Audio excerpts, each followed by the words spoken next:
कुरान तो नबी पाक पे नाजिल हुआ है ना, हुजूर कुरान लेके आए हैं, पर इस कुरान में तो हजरत मूसा की तारीफें भी हैं, हजरत ईसा के तज़किरे भी हैं, जनाब ईसा के मोजज़ात भी हैं, इसमें तो हजरत नूह का जिक्र भी है, इसमें तो हजरत आदम का जिक्र भी है, इसमें तो हजरत यूसुफ अलैहिस्सलाम के हुस्न और जमाल और कमाल के तज़किरे, इसमें तो जनाब लुकमान हकीम की हिकमत और दानाई की बात है, इसमें तो हजरत खजर का तज़किरा है। इस कुरान मजीद के अंदर तो औलिया अल्लाह की शान है, इसमें तो माँ बाप की फजीलत है, इसमें तो पड़ोसियों की बात है।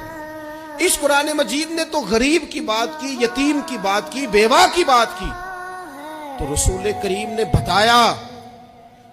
कि दूसरों को पीछे करके अपने आप को आगे नहीं किया जा सकता, तुम सबको साथ लेके चलो, तुम्हें अल्लाह इमामत अता फरमा देगा। हुजूर ने तारुफ कराया अपनी उम्मत को सारे नबियों का, रसूलों का, हुजूर ने उनके तज़किरे किए, हदीस में उनके तज़किरे हुए, हुजूर ने हर एक की शाने बुलंद कर करके बयान की और फरमाया किसी नबी की बात मेरे साथ मिलाकर इस तरह ना करना कि उनकी कसरे शान हो जाए माज़अल्लाह, मेरा और उसका तकाबुल इस तरह ना करना कि वहां कसरे शान। वो किसी ने मेरे आला हजरत के सामने कहा था ना, शान यूसुफ जो दबी वो भी इसी दर पे दबी। तो आला हजरत कहने लगे हुजूर तो किसी को दबाने आई नहीं, ये तू क्या बात कर रहा है, तू कह शान यूसुफ जो बड़ी वो भी इसी दर से बड़ी।